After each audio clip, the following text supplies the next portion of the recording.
वो कैमरा नहीं लगा है। नहीं नहीं लगाएंगे। अच्छा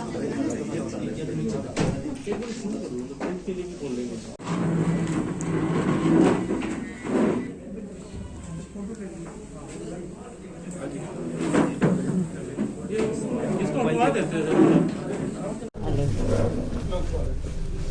आप सभी का स्वागत है। आज का कार्यक्रम हमारे प्रभारी जी श्री विवेक बंसल जी, हम डिस्ट्रिक्ट्स में कार्यक्रम रख रहे हैं ताकि कार्यकर्ताओं से, वहाँ के लोगों से, कांग्रेस जनों से बातचीत हो जाए। जो ग्रुप्स में मिलना चाह रहे हैं वो ग्रुप्स में, और जो अलग से मिलना चाह रहे हैं वो अलग से, ताकि हाईकमांड तक जो नीचे की ग्राउंड रियलिटी है उसके बारे में फर्स्ट हैंड जानकारी प्राप्त हो और आगे आने वाले समय में पार्टी को और मजबूती मिले। सब मिलजुल कर कार्य करें। लोगों की, कांग्रेस जनों की क्या इच्छा है, वो सब बातों को कार्यकर्ताओं से जानने के लिए ये प्रोग्राम रखे गए हैं। अभी पहले पानीपत का कार्यक्रम था परसों, कल करनाल का, और आज यहाँ कुरुक्षेत्र का है। करती हूँ विवेक बंसल जी का। हमारे साथी यहाँ हैं, अरोड़ा साहब हैं,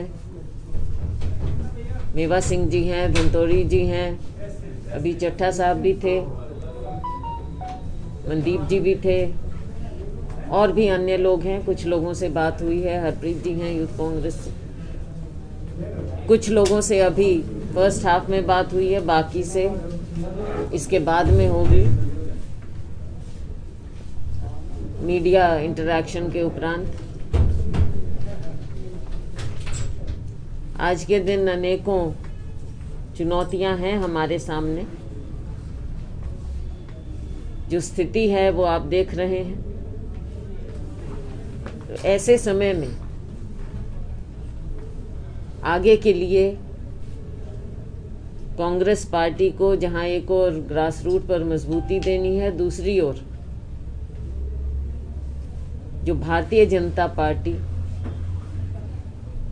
द्वारा सामने खड़ी गई चुनौती है,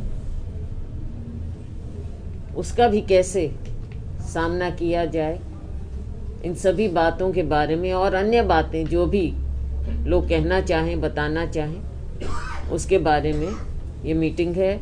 का मुद्दा है, किसान सड़क पर हैं, कांग्रेस पार्टी का स्टैंड है राहुल जी के नेतृत्व में, ये सब बातें हैं। तो मैं स्वागत करते हुए हमारी प्रदेश अध्यक्ष कांग्रेस पार्टी की कुमारी शैलजा जी ने आपसे ये बात साझा की। मैं पिछले 2 दिन से पानीपत से मैंने जिलेवार मैं दौरा कर रहा हूँ, और मुख्य रूप से इसके पीछे जो मंशा है वो ये है कि संगठन की स्थिति का पता चल सके। जो कहीं ना कहीं गुटबाजी के जो लोग शिकार हुए हैं और जिनमें प्रतिभा है या इस कारण से वो सामने नहीं आ पाए, उनको भी चिन्हित किया जा सके। क्योंकि जैसा कि आपने देखा है कि पिछले 10 वर्षों से संगठन जो है रिक्त पड़ा हुआ है, संगठन का गठन नहीं हुआ है, तो वो भी हम लोगों को प्रक्रिया हमारी चल रही है। तो ऐसे लोगों को चिन्हित करके उन्हें समायोजित किया जा सके। और मुख्य रूप से कार्यकर्ता की कहीं ना कहीं ये शिकायत रहती थी कि बहुत से कार्यकर्ता ऐसे होते हैं जो दिल्ली नहीं आ सकते। तो प्रयास ये होना चाहिए, चूँकि चुनौतियाँ आज बहुत विकराल हैं राजनीतिक रूप से पार्टी के सामने और इस देश के सामने। हम ये कहें कि सिर्फ राजनीतिक लड़ाई है, इस देश की संप्रभुता की भी लड़ाई है। इस देश को कैसे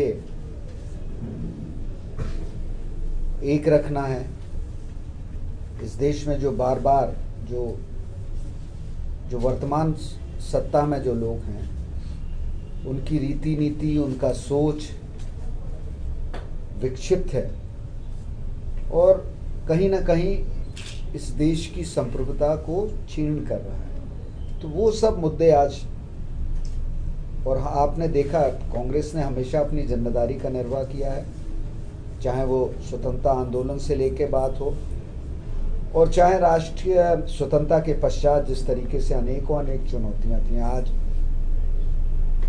कोई कुछ भी कह सकता है, कहना बड़ा आसान होता है कि इन 70 वर्षों में कांग्रेस ने क्या किया।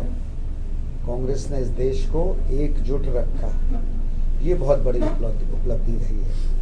कांग्रेस ने लोकतंत्र को ज्वलंत रखा, लोकतंत्र मजबूत हुआ। कांग्रेस ने आर्थिक स्थिति को, जिस तरीके से स्वतंत्रता के समय 86% लोग गरीबी रेखा के नीचे थे, आज यूपीए सरकार जब गई तो 30% लोग थे। ये साक्षरता 14% थी,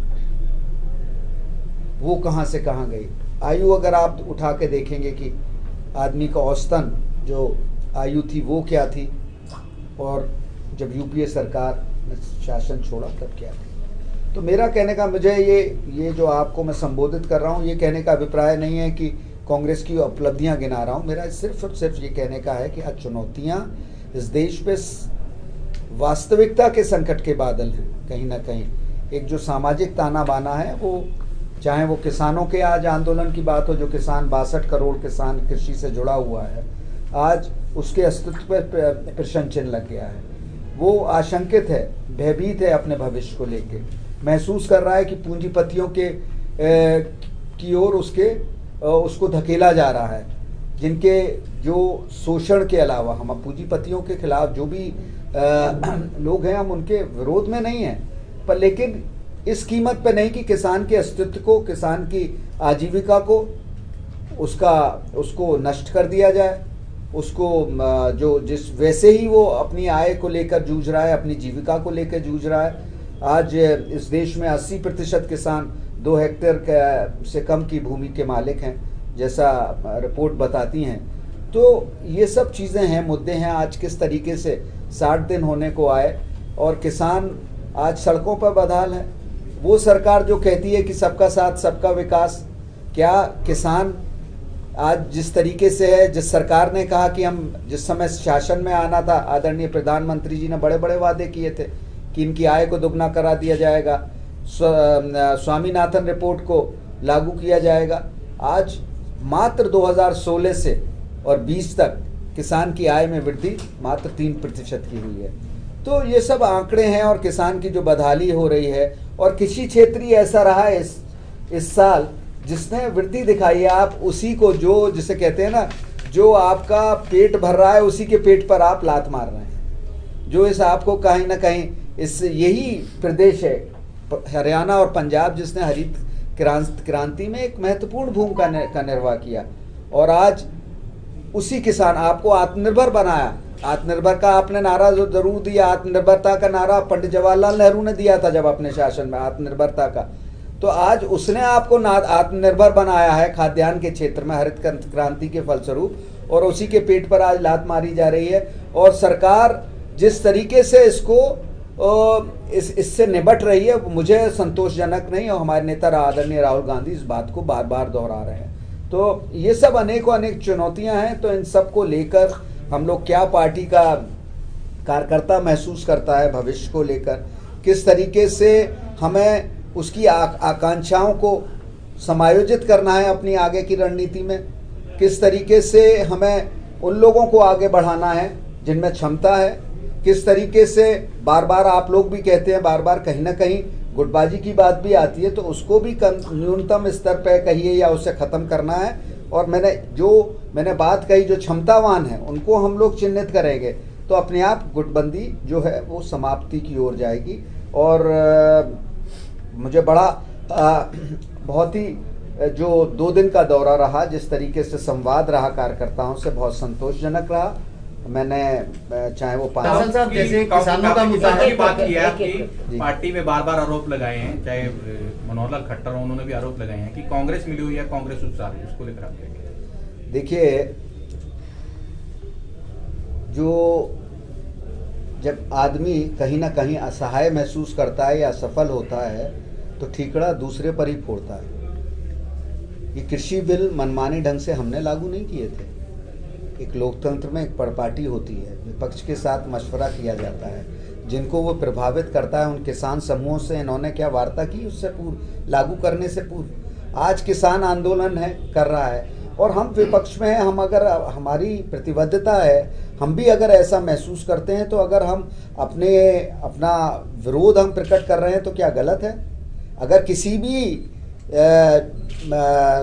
जो समुदाय है या किसी भी वर्ग विशेष के साथ अगर इस सरकार की नीति उसके भविष्य को लेकर खिलवाड़ कर रही है तो क्या पार्टी को उठकर सवाल करना, क्या उसको बढ़ावा देना है या पार्टी का दायित्व तो नहीं है? विपक्ष, एक स्वस्थ विपक्ष ये कहता है कि जहां भी सरकार अपने कदम गलत बढ़ा रही है तो उसको आगाह करे, और वही काम कर रहे हैं हमारे नेता राहुल गांधी जी और कांग्रेस पार्टी। तो इतने उससे और संगठन का क्या मतलब है? देखिए, इतने सालों से नहीं हुआ वो ठीक है, जो उसके कारण मैं उस पर ये नहीं कहता, मैं उसका कोई बचाव नहीं करता या अपनी, वो कहीं ना कहीं गलती रही हम लोगों के माध्यम से, पर लेकिन संगठन का गलत गठन तो अपनी जगह है, उसको और इन दोनों चीज़ों को मत मिलाइए। उससे और उसका क्या सारोकार है, वो अपनी जगह है, वो भी बहुत जल्दी। इसको ऐसे पूछ लेते हैं कि जो अभी तक 10 साल तक कांग्रेस को सुध नहीं आई संगठन की, क्या कारण रहा कि क्या जो हम एक आम जन ये सोचता है कि जो राजनीतिक दल हैं हमारी बात उठाएंगे, आज चलो पहले आप सत्ता में रहे 10 साल लगातार, अब 6 साल से नहीं है, उस दौरान में आपकी भूमिका गौण क्यों है? क्योंकि आपका संगठन नहीं है उस लेवल पे, और जो थोड़ा बहुत बचा हुआ है, जो आपके मेन फेम के लोग हैं, वो उनकी आपस में गुटबाजी इतनी है कि जब मुद्दा उठाना होता है वो उठा ही नहीं पाते उस लेवल पे जाके। जनता की बात तरफ आप खुद ही अपनी बात का विरोधाभास कर रहे हैं। अभी एक ने हमारे एक माननीय ने सब प्रश्न किया कि खट्टर हम पर दोषारोपण कर रहे हैं, आप कह रहे हैं कि हम उतनी बात उठा नहीं पा रहे, तो ये इनका सवाल सही है। वो आरोप है जी, आप वो आरोप है। हाँ। वो तो जहाँ तक आपने सवाल किया कि पहले 10 वर्षों को, उस पर मैं कोई टिप्पणी नहीं करना चाहूँगा।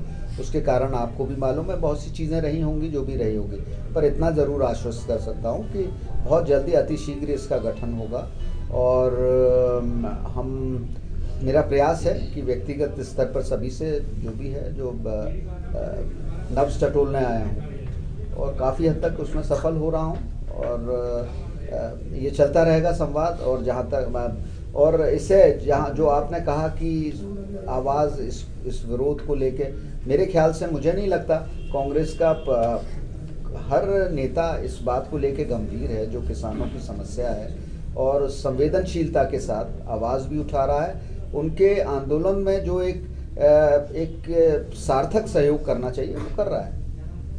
आंदोलन में कक्का जी पे आरोप लगाए, आपकी पार्टी का बड़ा नाम लिया गया है कि दिल्ली में बैठे बड़े नेता ने डील कराई। कांग्रेस पार्टी कोई एक्शन लेगी, कोई कुछ करेगी उनके ऊपर, क्योंकि आपकी पार्टी को बदनाम करने की कोशिश की कक्का जी ने? क्या चीज, किस बारे में? आंदोलन चल रहा है दिल्ली में जो, हाँ। उसमें आपकी पार्टी पे सरेआम आरोप लगाए कक्का जी, जो पे आरोप लगा कि वो बीजेपी के आरएसएस के नेता हैं। उन्होंने कहा कि कांग्रेस के बड़े नेता है जो दिल्ली में बैठते हैं, उन्होंने डील कराई है और वो खुद मिलके भी गए। देखिए, इन तो सब आपकी चीज़ों पार्टी पे, इन सब बातों पे मैं कोई टिप्पणी नहीं करना चाहूँगा जिसके मुझे व्यक्तिगत ना तो कोई जानकारी है, ना मैं उसका ये समझता हूँ कि ना सूत ना कपास, बेबुनियाद बात है। बंसल जी, स्थानीय नेता बीजेपी के, अब मुंगेरी लाल के हसीन सपने में इस पे भी कोई टिप्पणी बहुत ज़्यादा नहीं करना चाहूँगा, पर ये वो तो वह समय बताएगा कि हमने हसीन सपने देख रहे हैं। अगर हसीन सपने की बात होती तो फिर जो हमारे मुख्यमंत्री यहाँ के जो इस प्रदेश के, वो क्यों हम पे आरोप लगा रहे हो? कहीं ना कहीं वो भी, उनकी भी कुर्सी उन्हें हिलती हुई दिख रही है। वरना आदमी आसानी से, भाई किसानों की समस्या थी, किसानों पे से बात करते और किसानों को समझाते। आज हम पर जो ये दोषारोपण कर रहे हैं तो ये खुद उनकी मानसिक स्थिति को बताता है। तो इस पे मैं कोई टिप्पणी करूं तो मुझे भी शायद मैं वो कांग्रेस की तरफ से एक बयान अगर हुई भी है या हो भी रही है तो उसको मैं सार्वजनिक भी नहीं करना चाहूँगा, ना कोई टिप्पणी करना चाहूँगा। सर, 26 जनवरी को ट्रैक्टर यात्रा है, तो उस बारे में आपकी क्या कुछ तैयारी है? देखिए, तैयारी ने, हम जैसा हमने कहा, हम किसानों के साथ नैतिकता के आधार पर, न्याय संगत, न्यायोचित होने की बात पर हम उनके साथ खड़े हुए हैं। और हम पूरी तरीके से और किसान खासतौर से, उन्होंने ये भी कहा है कि हम परेड को कोई उसमें डिस्टर्ब नहीं करेंगे, तिरंगा झंडा लेके जाएंगे और एक जवाब उनको होगा। जो लोग उनको आतंकवादी या खालिस्तानी कह रहे हैं, तिरंगा लेके वो जाएंगे और जिस तरीके से जो इंडिया गेट के पास परेड होती है, उसी तरीके से वो अपना ट्रैक्टर की ये तो अधिकार सबको दिया हुआ है ना अब तो, कि झंडा लेकर अपना जो गणतंत्र दिवस है मनाएं। तो देखिए कहीं पे भी आंदोलन, बहुत से लोग असामाजिक तत्व हर जगह घुस आते हैं।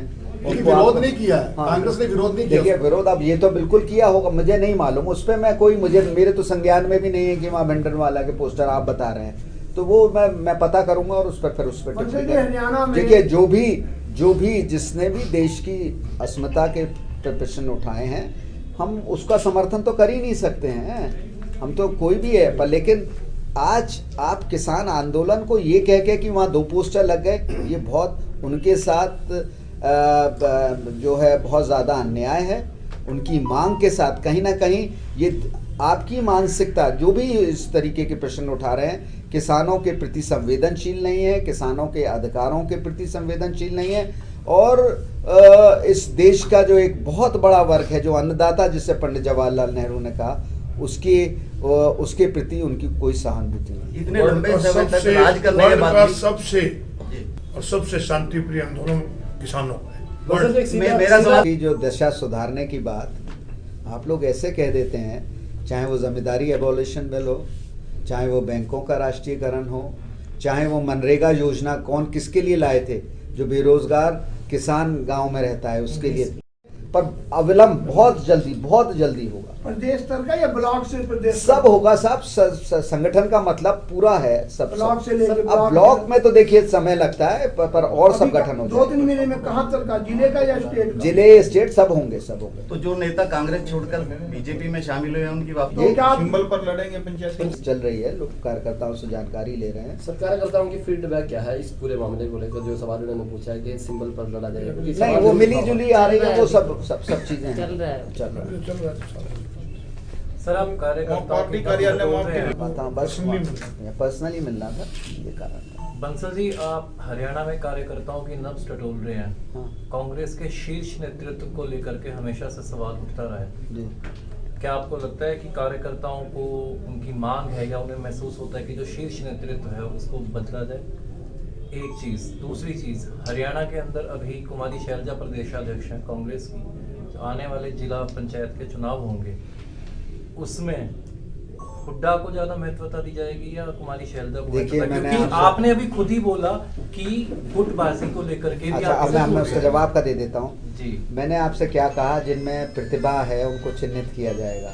तो स्वतः ही ना तो कोई हुड्डा ना शैलजा जी, जो कांग्रेस में जिसकी आस्था है, जो सक्षम है, जो मजबूत है जमीन पर, उसको हम लोग प्राथमिकता देंगे। शीर्ष नेतृत्व को लेके क्या शीर्ष नेतृत्व? जो आपके वर्कर्स हैं, हाँ। पीछे बहुत इसमें डिमांड, आप हरियाणा में बवाल भी मचा था और पूरी उसमें कि शीर्ष नेतृत्व को लोग एक्सेप्ट नहीं कर पा रहे हैं। आपको ऐसा महसूस हुआ?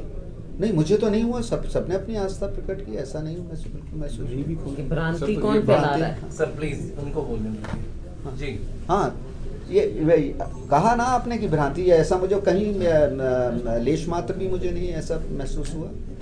ये आप लोगों का सवाल है, आप लोगों कहाँ से मिला मुझे नहीं मालूम। आप नहीं दिया सर? नहीं, मैंने तो कांग्रेस के कार्यकर्ताओं